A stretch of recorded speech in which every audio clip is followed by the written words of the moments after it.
Magandang araw, Sir Jupiter, at sa lahat ng tagapakinig at taga-subaybay ng Sitio Pangil. Ako nga po pala si Carlo. Isa po akong college student na nakatira sa isang probinsya dito sa Visayas. Hindi ko nasasabihin ang eksaktong lugar pero kilala ang probinsyang ito sa mga sinasabi nilang mga lagusan papunta sa mundo ng mga engkanto at mga aswang. Sa Maynila talaga ako ipinanganak at lumaki. Ngunit dahil sa epekto ng pandemic ay napilitan ng mga magulang ko na bumalik sa probinsya nila at dito na lang manirahan. Noong una ay ayaw ko pa rito.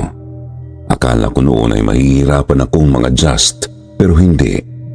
Mababait ang mga tao rito at talagang matulungin. Simple lang ang buhay, sariwa ang hangin at higit sa lahat, napakaganda ng tanawin. Napapaligiran kasi kami ng mga puno at mga bundok. Mahilig ako sa mga kwentong katatakutan. Gustong-gusto ko yung mga kwentong may aswang. Hindi ko alam pero talagang interesado ako sa mga ganoong kwento at mga nilalang. Ngunit noon ay hindi ako sigurado kung totoo nga ba sila o mga kathang-isip lang. Itong ikikwento ko naman sa inyo ay kwento ng isang kilalang manghihilot at manggagamot dito sa lugar namin. Itago natin siya sa pangalang Mang Isko. 73 years old na siya pero hindi yun halata sa matikas niyang pangangatawan. Palaging pila ang mga nagpapagamot sa kanya pero kahit ganoon ay hindi siya tumatanggap ng anumang bayad. Bakasyon noong nakaraang taon nang mahulog mula sa itaas ng hagdanan ang nakababata kong kapatid na lalaki. Sa awa ng Diyos ay hindi naman siya nabalian ng buto. Pero makalipas ang ilang araw ay ininda niya ang kanyang kaliwang balikat at palagi raw siyang nahihilo. Malayo ang ospital sa amin noon at nasa trabaho ang mga magulang namin. Wala rin akong sapat na pera. Kaya naman dinala ko na lang siya kay Mang Isko. Medyo hapon na yon na talagang napakaraming tao doon at kami na ang pinakahuli sa pila. Gusto ko sanang umuwi na at bukas na magpagamot pero talagang iniinda ng kapatid ko ang pagkahilo at pananakit ng kanyang balikat.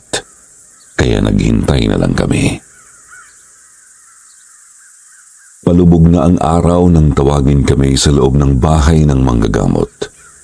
Pagpasok ay kaagad kong napansin ang amoy ng pinaghalong insenso at langis ng niyog. Sa dingding ay may nakasabit na buntot pagi, pinatulis na kawayan at lumang baril. Pinaupo kami ng isang magandang dalaga na may napakahabang buhok at pagkatapos ay lumabas mula sa isang kwarto si Lolo Isko. Matangkad, payat at puti na ang mahabang buhok na nakapusod. Pero napansin ko kaagad na iba ang tingin niya sa akin. Dali-dali siyang lumapit sa akin at tinitigan ng mukha ko. Hindi pa siya nakontento at hinawakan niya ako sa magkabilang mga balikat habang masusing tinititigan ang aking mukha. Nanlalaki ang mga mata niya. Nakaramdam ako ng takot noon at pati ang kapatid ko ay napakapit sa kamay ko. Inawat siya ng dalagang kasama niya doon at mabuti na lang ay kaagad siyang nakinig dito.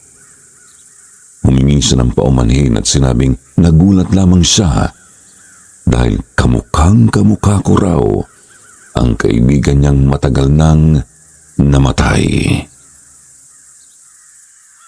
Tinanggap ko ang paumanhin niya. Matanda naman na siya at naisip kong normal siguro yun sa mga tumatanda. Ang mangulila sa mga taong mahalaga sa kanila na namayapa na. Akala ko ay doon na matatapos yun. Pero may kinuha siyang larawan. Luma na po yun at halos kumupas na. Ipinakita niya yon sa akin at nagulat ako nang makitang kamukhang-kamukha ko nga ang nasa larawang iyon. Yun daw si Erning, ang pinakamatalik niyang kaibigan. Tinanong niya ako kung sino ang mga magulang ko. Sinabi ko naman kung sino sila at kung sino rin ang mga lolo at lola ko. Kilala niya ang lolo ko pero hindi raw ito konektado sa pamilya ni Erning. Pagkatapos noon ay muli siyang humingi sa akin ng paumanhin.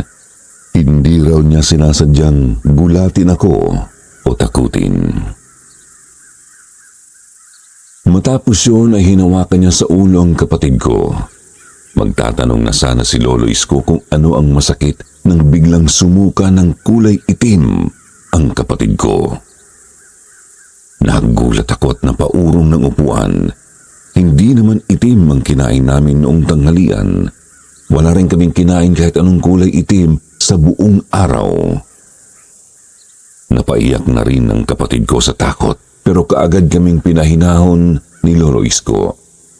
Huwag daw kaming mag-alala at gagamutin niya ang kapatid ko. Kaagad niyang inutusan ang dalagang naroon na magpakulo ng mga dahon. Hindi ko na maalala kung anong mga dahon ang mga iyon at karamihan sa mga iyon ay noon ko lang narinig. Mabilis namang sumunod ang babae at tumakbo ito sa kusina. Dito ko na tinanong kung ano ang nangyayari sa kapatid ko at diretso niyang sinabi na target na raw ng isang gabunan ang kapatid ko.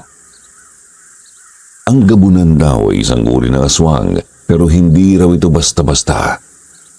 Ito raw ang pinakamatanda, pinakamalalakas at pinakademonyo sa lahat ng mga aswang. Mas gusto raw ng aswang na ito na paglaruan muna ang biktima bago kainin at ubusin ang dugo nito. Medyo hindi ako naniwala doon, Sir Jupiter, at kaagad iyong napansin ni Lolo Isko. Pumunta siya sa likuran ng lamesa niya at mula sa ilalim noon ay kinuha niya ang isang maliit at pahabang kahon na gawa sa kahoy.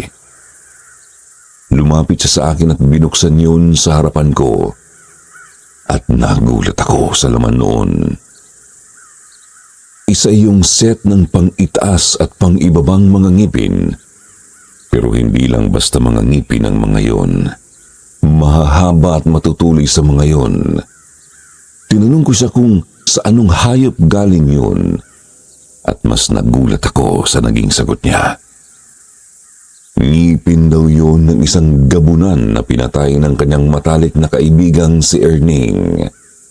Itinuro niya ang mga nakasabit sa dingding. Yun daw ang mismong mga gamit na ginamit ni Erning para patayin ng isang gabunan. At kung hindi pa raw ako naniniwala sa kanya ay handa siyang ikwento sa akin ang mga nangyari noon sa baryong yun. Napatingin ako sa kanya. Nakatingin rin siya sa akin at hinihintay ang sagot ko. Napatitig ako sa mga ngipin na nasa kahon at parabang sinasabi sa akin ang mga iyon na dapat kong marinig ang kwento nila. Tumango ako sa kanya at napangiti siya. Pero bago raw namin simulan ng kwentuhan ay kailangan niya munang gamutin ng kapatid ko. Hinawakan niya ang masakit na balikat nito. Hinilot yun at pagkatapos ay inutusan niya ang kapatid ko na igalaw yun. Tinanong niya kung masakit pa ito at umiling ng nakangiti ang kapatid ko. Pagkatapos ay dumating na pinagpakuluan ng mga dahon. Dinasalan yun ni Lolo Isko at pinainom sa kapatid ko. Halos 2 baso yun pero nalagok iyon ng minsanan ng kapatid ko. At ilang segundo lang ay nagsimula siyang sumuka ulit. Itim na likido ulit yun, pero hindi na kasing itim noong una. Hinawakan ni Lolo Isko ang kapatid ko sa ulo. May ibinulong siya na hindi ko narinig at pagkatapos ay sinabing, wala na ang sumpa ng aswang. Nakita kong lumiwanag ang mukha ng kapatid ko, Sir Jupiter. Parang ang sigla-sigla niya. Okay na raw ang nararamdaman niya at nagpasalamat siya ng paulit-ulit kay Lolo Isko. Ngumiti lang ang matanda. Mag-aabot sana ako ng kahit donasyon man lang sa kanya nang sabihan niya akong huwag. Ilang beses ko siyang pinilit pero talagang hindi niya tinanggap ang ibinibigay ko. Kaya naman sinabi ko na makikinig na lang kami ng kapatid ko sa kwento niya at ng kaibigan niyang si Erning. Lumapad ang ngiti sa mukha ni Lolo Isko. Iniligpit niya ang mga gamit at umupo siya sa harapan namin. Nagpalabas din siya ng mga kakanin sa dalagang naroon. Apo raw niya yun na ang mga magulang ay nagtatrabaho sa Maynila. Sandali niyang tinignan ng mga sandata sa dingding. Pagkatapos ay sinimulan na niya ang pagkakwento.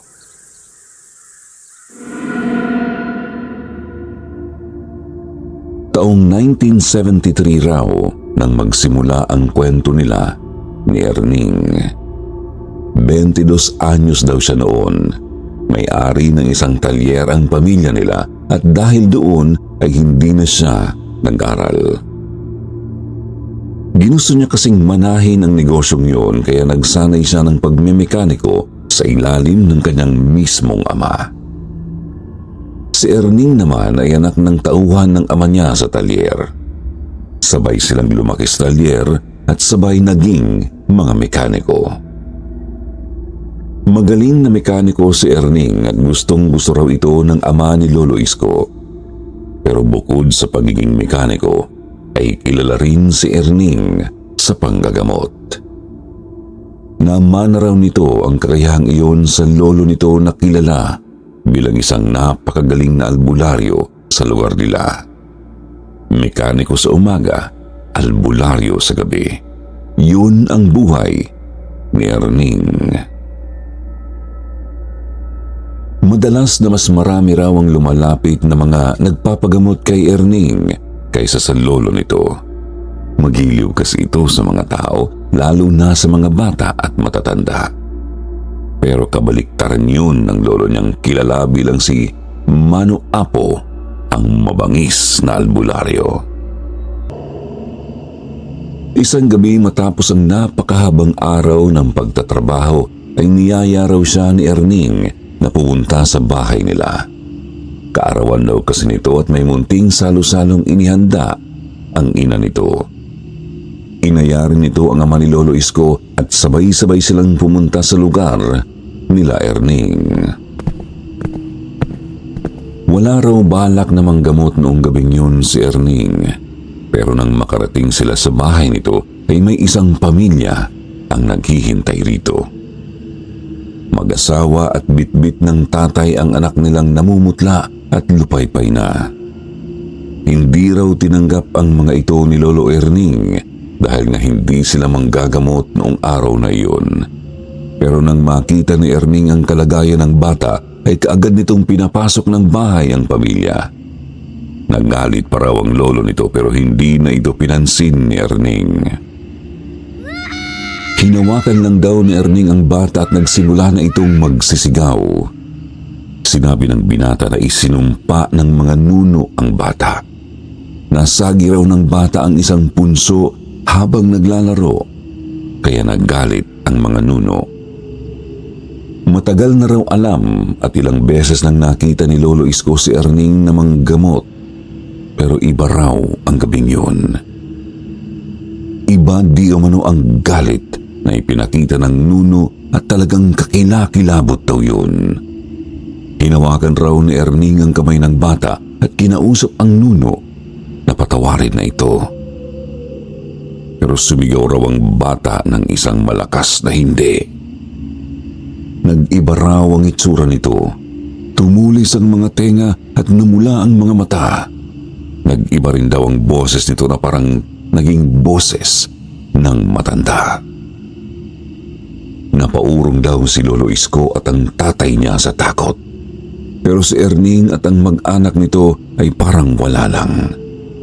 Binulungan daw ni Erning ang bata at bumalik sa normal ang itsura nito. Pagkatapos ay inutusan niya ang mga magulang nito na pumunta kung nasaan ang punso at mag-alay doon ng 3 puting manok. Ipinaiwan ni Erning ang anak nila at kaagad na umalis ang mag-asawa. At pagkatapos noon ay parang walang nangyaring nagpatuloy sa paghahanda ng pagkain ang ina at ama ng binata. Hindi raw nagtagal ay napansin nilang sumigla-bigla ang anak ng mag-asawa. Naghanap raw ito ng makakain. Binigyan naman po ni Erning at sinabi rito na magaling na siya. Binilinan rin daw ito ng binata na mag-iingat sa paglalaro sa labas.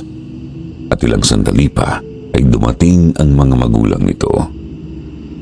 Maluha-luha silang nagpasalamat kay Erning at pagkatapos ay nagpaalam na ang mga ito para umuwi. Inaya sila ni Erning na kumain doon, pero nagparinig daw ang lolo ni Erning na huwag na at hindi naman daw marami ang handa. Isa pa raw ay hindi naman nagbigay man lang ng donasyon ang mga ito. Dahilan para mas lalong mahiya ang mag-asawa. Pero kahit ganoon ay pinagbalot raw ni Erning ang pamilya ng mga pagkain. Sinabi ng asawang lalaki kay Erning na magdadala siya ng 3 manok bukas bilang bayad.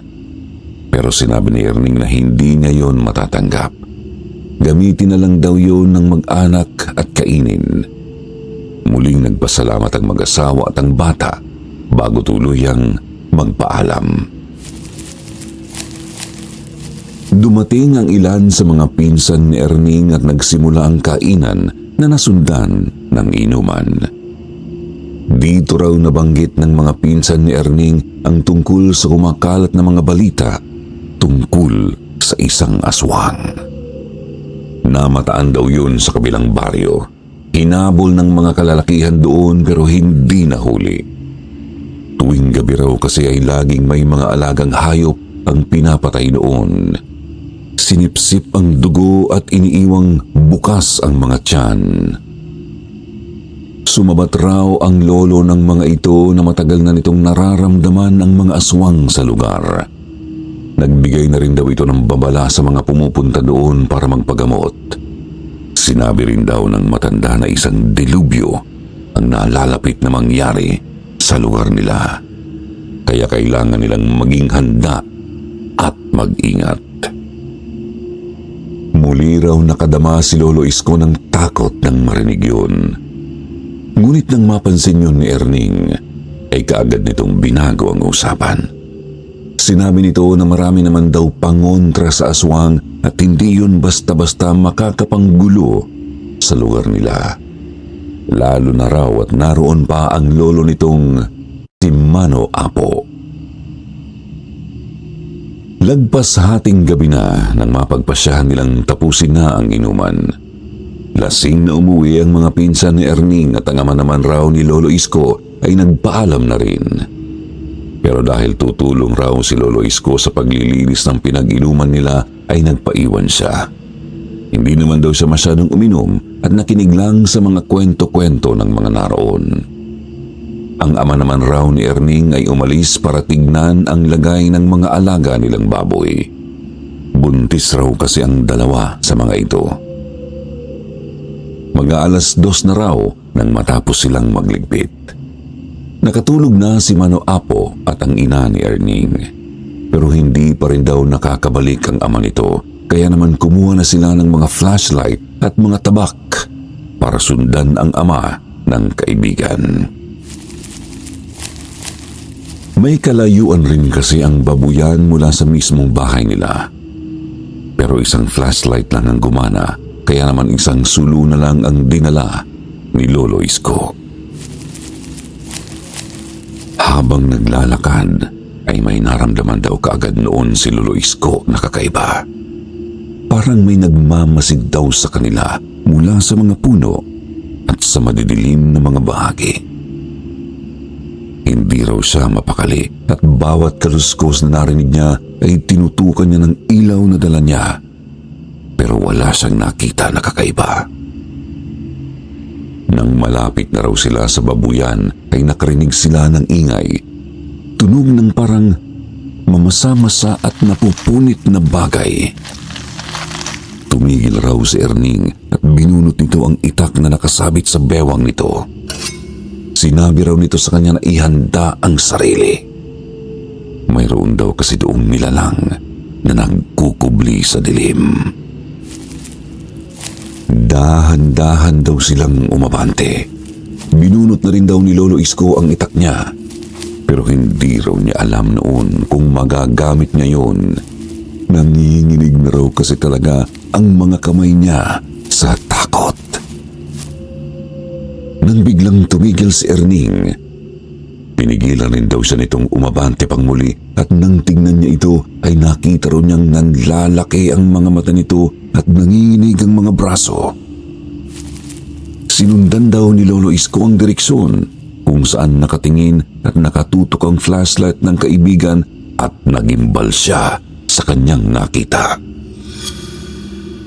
Nanghina raw ang mga tuhod niya sa takot. Sa harapan daw nila noon ay isang nilalang na noon lang niya nakita. Matangkad daw ito. Payat, itim ang balat, pula ang mga mata at puti ang mahaba nitong buhok. Duguan raw ito. Sandali raw silang nakipagtitigan sa nilalang na yun. Bago ito tumakbo palayo.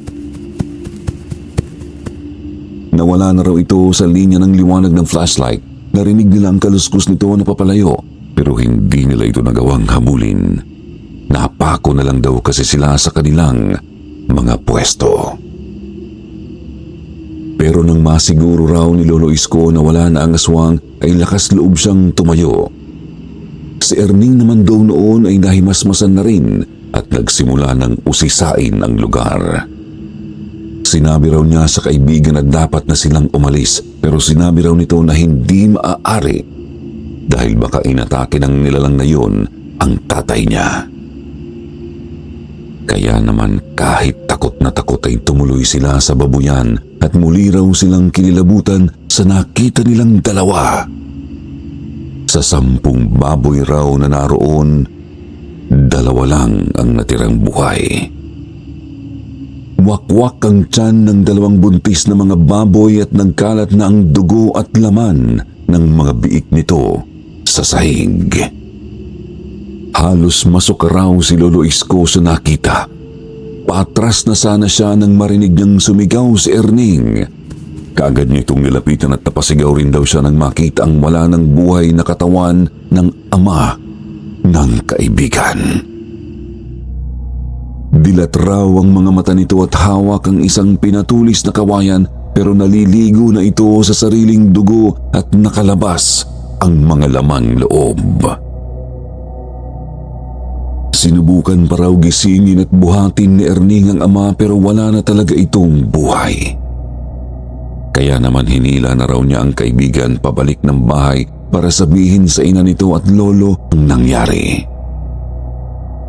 Umiiyak si Erning nang magsumbong sa ina at halos himatayin naman ang ina nito nang marinig ang balita. Nagpresenta si Lolo Isko na siya na ang tatawag ng mga pulis pero sinabi raw ni Mano Apo na hindi siya pwedeng umalis mag-isa. Maaari raw na nakamanman pa rin ang aswang sa kanila noong mga oras na yon. Kaya naman mahigpit nitong iniutos na hintayin nila ang pagsikat ng araw bago ipagbigay alam sa mga otoridad ang nangyari. Hindi raw pumayag doon si Erning. Kinuha raw nito ang buntot pagi at pagkatapos ay tumakbo pabalik ng kakahuyan.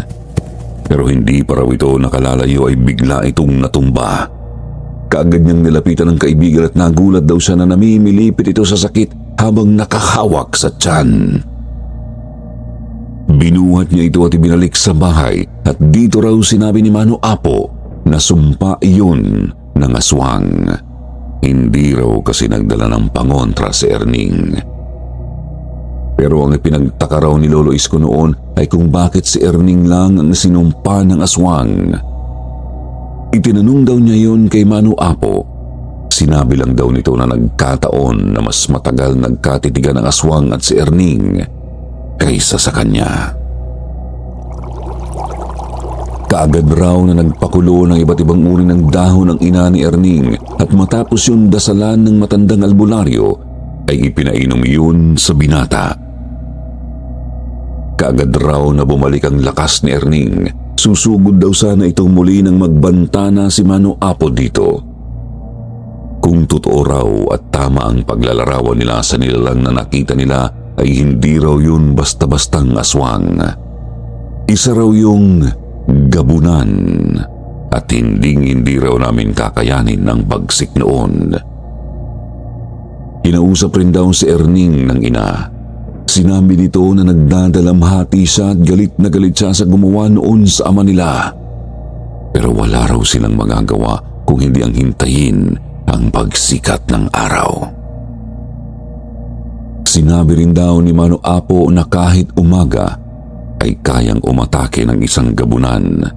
Pero mas madali raw makita ang mga ito sa umaga at hindi hamak na mas mahina. Kinumbinsi rin daw ni Lolo Isko si Erning na huminahon at laking pasalamat daw niya nang makinig ito sa kanya. Pagsikat na pagsikat raw ng araw ay kaagad silang lumakad para i-report ang nangyari at makuha ang bangkay ng tatay ni Erning sa babuyan. Mabilis na rumisponde ang mga pulis at maging sila ay nanghina nang makita ang lugar at ang kalunos-lunos na bangkay ng ama ni Erning. Pinagtatanong sila ng mga ito pero walang nakuhang mahalagang impormasyon sa kanila. Mabait na tao raw ang ama ni Erning at minsan wala itong nakaaway. Kaya naman walang maituro ang pamilya nito sa kung sino ang maaaring gumawa noon. Sinabi ni Mano Apo na aswang ang may gawa noon sa anak niya. Pero pinagtawanan lang daw ito ng mga pulis. Wala na raw mga aswang at kwentong bayan lang ang mga yun. Huwag daw silang gumawa ng kwento na maghahatid ng takot at pangamba sa mga tao. Inimbestigahan naman daw ng mga pulis ang pagkamatay ng ama ni Erning. Pero hindi nagtagal ay natabunan na lang din iyon.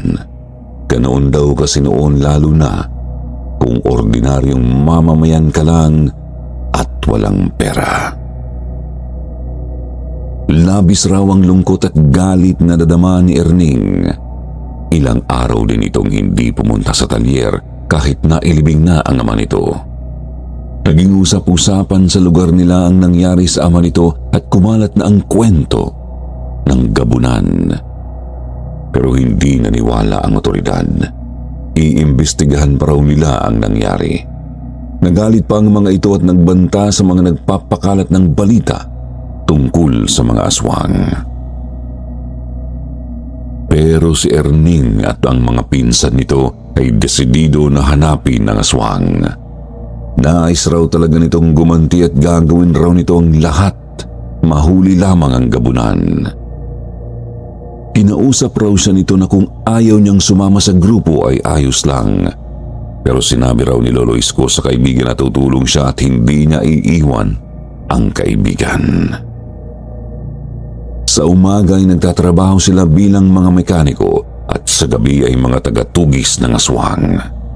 Tumigil rin si Erning sa panggagamot. Iginugol daw nito ang mga gabi sa paghahanap sa pumatay sa ama nito. At sa lahat ng gabing yun ay magkasama sila ni Lolo Isko. Isang araw ay nakarating sa kanila ang isang balita tungkol sa isang babae na bigla na lang nawala. Naglabada lang daw ito sa bayan ngunit hindi na nakauwi. Na-report yun sa mga pulis pero dahil sa bigla ng pagkawala ng babae ay wala ring magawa ang otoridad. Hanggang isang araw ay natagpuan na lang ang bangkay nito sa tabi ng ilog. Walang galos ngunit wala ng buhay. Dinala pa ito sa pulisya para maimbestigahan at sinabing pagkalunod daw ang ikinamatay ng babae. Pero ang pinagtataka ng lahat ay kung paanong napunta ito sa ilog, gayong malayo iyon sa daanan nito pauwi. Pero dahil sa kawalan ng kaalaman at pera ay tinanggap na lang daw ng pamilya ng babae ang sinabi ng mga otoridad. Nang makarating kay Manu Apo ang balitang yun ay kaagad itong naggayak para puntahan ng burol. Nagtaka si Erning kung bakit at sinabi raw nito na hindi yun ang babaeng nawala. Patutunayan daw nito sa mga taong naroon na may gabunan na gumagala sa lugar nila. Sumama raw sila Lolo Isko kay Manu Apo. Palubog pa lang ang araw nang makarating sila sa burol. Maraming tao pero sinalubong kaagad sila ng asawa ng babae. Dito ipinaliwanag ng matandang albularyo na hindi yun ang katawan ng kamag-anak nila. Isa raw yun sa kakayahan ng isang gabunan ang palitan ng katawan ng biktima nito at paniwalain ng mga kamag-anak na nakita na nila ang bangkay ng kanilang minamahal. Tinanong siya ng asawa ng patay kung paano niya yun mapapatunayan at sinabi ng matanda na kailangang itapon sa labas ng bintana ang kabaong kasama ang bangkay. Dito na umalma ang mga kamag-anak ng namatay. Sino naman ba kasi ang papayag ng ganon? Irespeto na lang daw ang namatay at huwag nang kabitan ng mga kababalaghan. Malas daw yun. Pero matigas ang lolo ni Erning. Inutusan raw sila nito na umakyat at ihagis palabas ng bintana ang kabaong. Nagkagulo raw noon, hinarangan sila ng mga tao pero sumigaw si Manu Apo na hindi na ito manggagamot muli kung magkakamali ito ng sinasabi noong mga oras na yun. At malakas daw ang paniniwala ng matanda na maaaring buhay pa ang namatay na iyon. Pero hindi pa rin daw nito nakumbinsi ang mga naroon, kaya nagpumilit na si Manu Apo na umakyat at pumasok ng bahay. Itinulak raw nito ang kabaong at ang pinagpatungan noon. Pero dahil matanda na ay kaagad itong naawat ng mga naroon at sa gitna ng komosyon ay hindi nila napansin si Erning. Ikinalang raw ni Erning ang kabaong sa bintana at bago sa mapigilan ng mga naroon ay itinulak nito ang kabaong palabas ng bintana. Nasa ibaba raw si Lolo Isko noon at sa harapan niya mismo nahulog ang kabaong. Napatakip siya ng mga mata sa takot pero nang magsigawan raw ang mga tao ay dahan-dahan niyang tinanggal ang mga kamay sa kanyang mga mata at maging siya ay nagulat sa nakita. Walang bangkay ang naroon. Tanging isang putol na puno ng saging at mga sanga lamang ng punong kahoy. Hinanap pa raw ng mga kamag-anak ang bangkay ng namatay pero wala daw talaga ito doon. Naiyak ang asawa ng babaeng nawala at nakiusap raw ito kay Manu Apo na hanapin ang asawa niya. Ipinangako naman ng matanda na gagawin ang lahat makita lang ang gumagawa nito sa kanila. Pero hindi raw niya maipapangako na buhay niyang maibabalik ang babae. Matapos yun ay kaagad raw na nagsagawa ng ritual si Manu Apo. Gamit lamang ang suklay ng babae, kandila, batsyang puno ng tubig at orasyon ay nagawa nitong mahanap ang mismong kinalalagyan ng biktima. Nasa gitna raw ito ng kawayanan. Hindi lang daw niya masabi kung buhay ito o hindi. Pero ang mas nakakakilabot daw ay ang nabuong imahe ng natunaw na kandila sa tubig. Kamukhang kamukha raw kasi iyon ng aswang na nakita nila noong gabing pinatay ang ama ni Erning. Kitang-kita raw ni Lolo Isko ang galit sa mga mata ni Erning nang makita ang imahe ng aswang. Kaagad itong nag-aya papunta sa kawayanan, pero tumutol daw kaagad si Manu Apo. Madilim na raw at mapanganib kung lulusob sila doon ngayon. Maaari raw kasing naroon din ang pinakakuta ng gabunan. Pero sumang-ayon daw ang asawa ng babaeng nawawala sa plano ni Erning. Kaagad daw itong nagtawag ng mga kalalakihang sasama sa kanila at dahil na rin siguro sa bugso ng damdamin ay marami ang sumama sa kanila. Kasama na rin daw doon si Lolo Isko. At kahit anong galit raw ni Mano Apo ay hindi nito napigilan ang mga kalalakihan. Naghanda ng mga pinatulis na kawayan ng mga kalalakihan.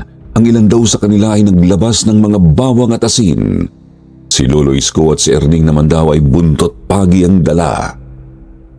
Maghahating gabi na raw nang pumunta sila sa sinabing kawayanan ni Mano Apo. Iniiwasan daw talaga ang lugar na yon dahil sa sabi-sabing may nangunguha doon ng tao. Pero hindi na raw nila yun inisip pa.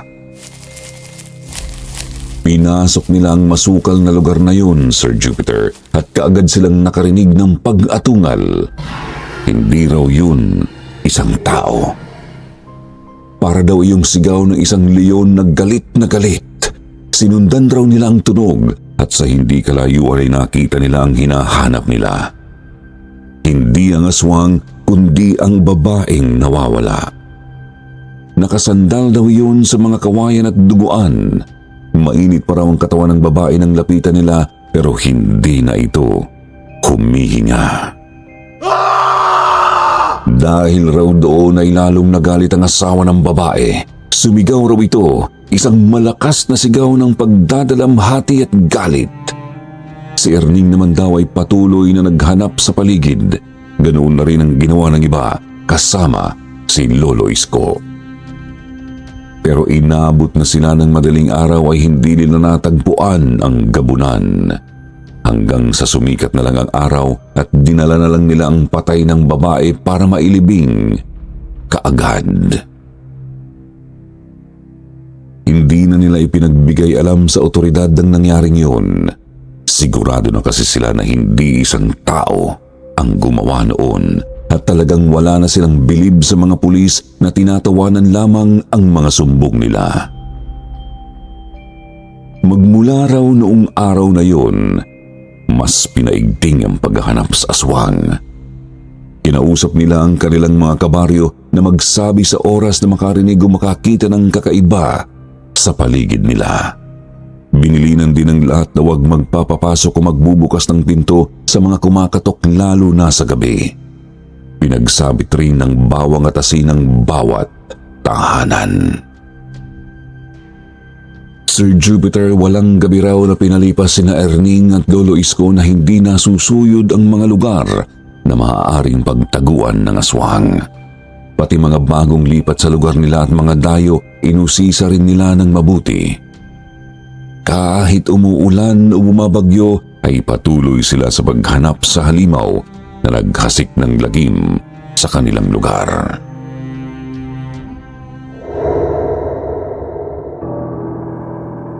Isang araw hindi raw pumasok si Erning sa talyer. Kaya naman noong matapos ang araw ay pumunta kaagad si Lolo Isko sa bahay ng kaibigan. Nakapagtatakang napakabilis raw lumubog ng araw noon. Malapit na raw sana siya kina Erning nang makarinig siya ng malakas na sigaw ng isang lalaki. Pamilyar daw siya sa boses na yon at sigurado siyang kay Mano Apo yun. Parang humihingi raw ito ng tulong kaya tumakbo na siya papunta sa bahay ng kaibigan at doon daw ay nakita niyang tumalon mula sa balkonahe nila Erning ang isang napakalaking baboy. Tinanong ko si Lolo Isko kung gaano kalaki yun. At sinabi niyang parang katumbas yun ng 4 na normal na baboy. Kasing itim raw ng gabi ang balat noon. Umuusok ang ilong at bibig. Nanlilisik ang mga mata nito at puno ng dugo ang nguso. Nagtagpo raw ang mga mata nila ng baboy na yon. Napaurong siya. Naramdaman daw niyang papalusob sa kanyang hayop nang bigla raw tumalon mula sa balkonahe si Erning, dala ang buntot pagi. Pero mabilis na nakailag ang baboy at tumakbo raw ito papalayo. Hinabol ito ni Erning at napatingin raw si Lolo Isko sa may balkonahe. At doon ay nakita niya si Mano Apo na naliligo na sa sarili nitong dugo. Dali-dali siyang umakyat para makita kung ano ang maitutulong niya sa matanda, pero natigilan daw siya nang makita ang malaking sugat nito sa leeg at halos wakwak na raw ang tiyan nito. Umiiyak daw siyang nilapitan ng ina ni Erning. Ibinili nito sa kanya si Mano Apo. Tatawag lang daw siya ng tulong sa mga kalalakihan sa baryo. Pag-alis ng ina ni Erning ay biglang dumilat si Mano Apo. Hinihingal ito nang tawagin siya at nagimbal daw siya sa sinabi ng matanda sa kanya. Ang baboy raw na umatake sa kanya ay hindi ang gabunan na hinahanap nila. Anak lang daw yun at inutusan ng mismong gabunan na patayin ng pinakamalakas na manggagamot sa lugar. At ang isusunod naman daw ay si Erning. Uubusin daw ng mga aswang na yon ang pamilya nila.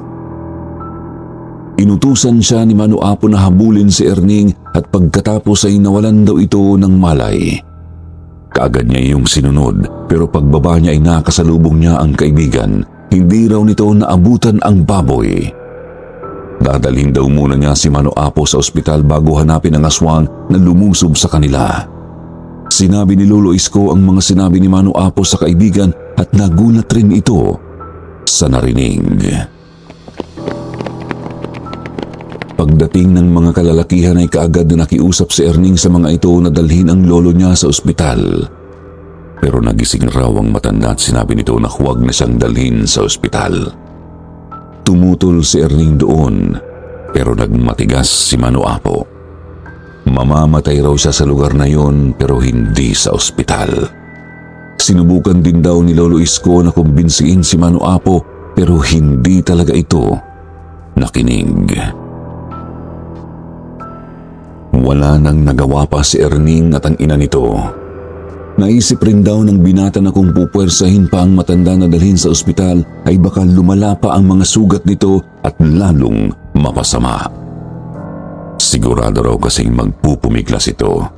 Ngunit sinabi ni Erning na kinabukasan ay dadalhin niya ang matanda sa ospital sa ayaw nito o sa gusto. Tinipon ni Erning ang mga kalalakihan at sinabi sa mga ito na hindi lang isang aswang ang makakalaban nila. Nagulat umano ang mga lalaki at ang iba ay kaagad na umurong ng dahil sa takot. Pero mas marami pa rin ang nanatiling determinado na hanapin ang mga aswang. Pinakiusapan ni Erning ang mga umurong na manatili na lang sa bahay nila para bantayan ang kanyang ina at sugatang lolo. 3 sa mga iyon ang sumang-ayon at lubos iyong pinagpasalamat ng binata. Si Lolo Isko naman daw noon ay tinipon na sa harapan ng bahay ang lahat ng maaari nilang magamit sa paghahanap. Nasa mga 15 raw sila noon at lahat ay may kanya-kanyang mga pangontra sa aswang. Handa na raw sana ang lahat nang muli silang pigilan ni Mano Apo. Hindi raw nila kakayanin kung sakaling magsanib puwersa ang mga aswang. Tinanong ni Lolo Isko kung ilan bang aswang ang pinag-uusapan nila. At nagulat sila sa sagot ng matanda. Noon pa man daw kasi ay may kwento at usap-usapan na tungkol sa isang pamilyang aswang na minsang naghasik ng lagim sa lugar nila. Panahon pa raw ng mga Kastila nang magsimula ang mga kwentong yun. Sinabi rin ni Mano Apo na sa pamilyang lumaban sa mga aswang nanggaling ang kakayahan niyang manggamot sa ngayon. Ipinasa lang daw yun ng ipinasa hanggang sa makarating sa kanya. Pero hindi raw talaga natalo o napatay ang sinasabing pamilyang aswang. Kusa na lang daw nawala ang mga yon hanggang sa tuluyan ng matabunan ang kwento tungkol sa kanila. Malakas daw ang kutob noon ni Mano Apo na ang kalaban nila noon ay ang pamilyang aswang na yon at kung tama daw ito, ay siguradong hindi nila kakayaning labanan ang mga yon. Nang marinig daw iyon ni Lolo Isko ay talagang natakot siya. Gusto na rin niyang umurong pero nahiya siya kay Erning. Isa pa gaya ng lahat ng naroon, gusto rin niyang makapamuhay sila ng tahimik at walang takot. At hindi mangyayari yun kung lahat sila ay magpapadala sa takot. Si Erning naman daw ay lalong nagningas ang galit. Kung yun daw ang kwento ay dapat magkaroon yun ng katapusan. Sinabi raw nito na hahanapin niya ang mga aswang at gagawin ang lahat para pagbayarin ng mga ito sa kanilang ginawa sa kanyang ama at lolo.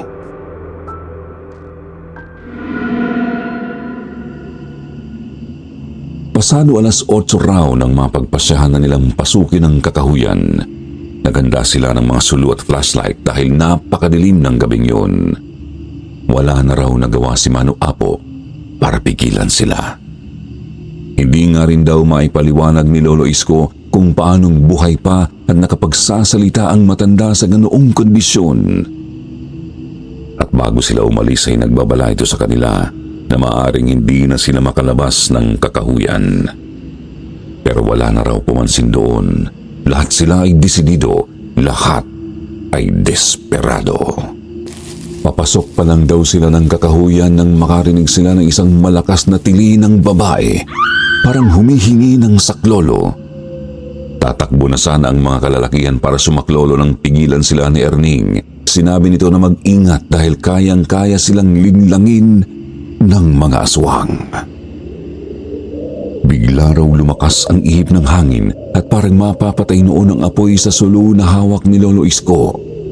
Parang sinasabi na raw ng kakahuyan sa kanila na huwag nang tumuloy at mapanganib. Pero sa pangunguna raw ni Erning ay sabay-sabay silang pumasok sa loob ng kakahuyan kung saan tumakbo ang malaking baboy na umatake kay Mano Apo. Nakarinig raw sila ng mga pagtawa ng babae. Unti-unti rin silang nababawasan habang papasok. Tumatakbo na kasi palabas ang iba na hindi na kinaya ang takot. Hanggang nang makalayo raw sila ay dalawa na lamang sila ni Erning. Ramdam na ramdam daw ni Lolo Isko ang mga matang nakatingin sa kanila. Siguradong sigurado raw siya noon na napakaraming nagmamasid sa kanila at nakakubli sa kadiliman. Pero nilakasan daw niya ang loob.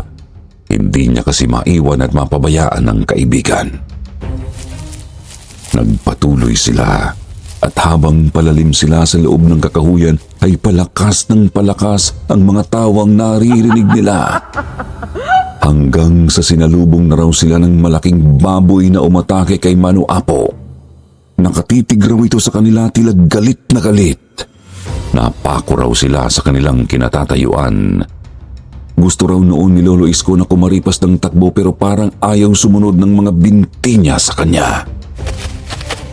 Hanggang sa lumusob daw ang baboy sa kanila. Itinulak siya ni Erning dahilan para matumba siya at makaiwas sa rumaragasang halimaw. Pagkatapos raw ay sinubukang hampasin ni Erning ang halimaw ng buntot pagi. Pero mabilis itong nakaiwas at nilusob ang binata. Mabuti na lamang daw at nakaiwas din si Erning pero nabitawan nito ang hawak na flashlight at namatay iyon. Tumayo raw si Lolo Isko. Kinuha niya ang sulo na tumalsik at tumakbo siya para tulungan ang kaibigan. Iwinasiwas niya ang sulo sa harapan ng halimaw at napaurong yun. Itinayo niya si Erning at pagkatapos ay sabay silang tumakbo palayo pero sinundan sila ng baboy. Dito raw ay tumakbo papunta sa kabilang direksyon si Erning. Naisip raw ni Lolo Isko na ginawa yun ng kaibigan para malito ang humahabol sa kanila. Pero pagtingin daw niya sa likuran ay naaninag niya ang isa pang nilalang. Isa raw yung malaking aso at mabilis yung tumakbo papunta sa direksyon ni Erning.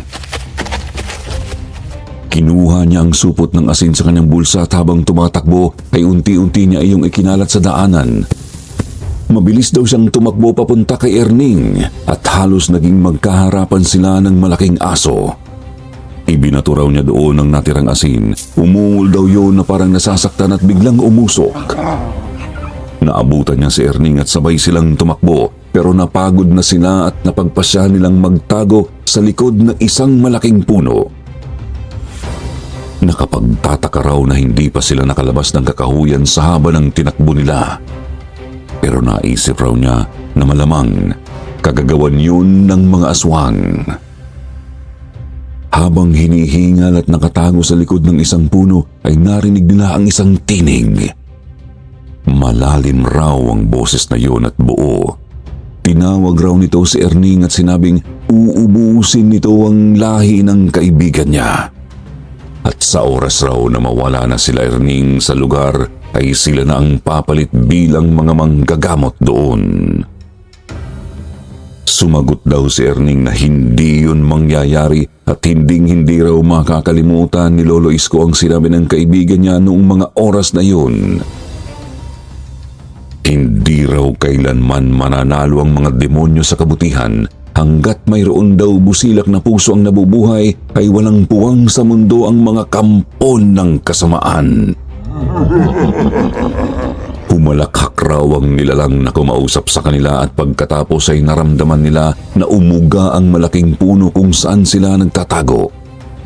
Tumingala sila at kasabay ng pagliwanag ng buwan ay nakita nila ang nilalang na pumatay sa ama ni Erning. Nakangiti raw yun sa kanila at kitang-kita ang matatalas nitong mga ngipin. Tumalon raw ito at lumusob sa kanila. Hinila raw siya ni Erning pero nabitawan niya ang sulo na hawak. Tanging ang liwanag na lang ng buwan ng ilaw nila. At kahit madilim ay pinilit nilang tumakbo hanggang sa maramdaman raw ni Lolo Isko na may parang humiwa sa likuran niya. Ipinakita niya sa akin, Sir Jupiter, ang likod niya at naroon pa rin ang isang mahaba at malaking pilat mula sa kanang balikat pababa. Nakalmot daw siya ng aswang pero hindi sa tumigil sa pagtakbo hanggang sa makaramdam siya ng pagkahilo. Nagtago muli siya sa isang puno at doon na siya namilipit ng dahil sa sakit ng kanyang sugat sa likod. Hindi raw niya napigilan ang sarili na mapasigaw sa sakit pero ang hindi raw niya kinaya noon ay nang makita ang baboy at aso sa harapan niya. Dahan-dahan daw iyong lumapit sa kanya at maya-maya pa ay lumitaw sa likuran ng mga ito ang gabunan na pumatay sa ama ni Erning. Halos maihi na raw siya sa takot.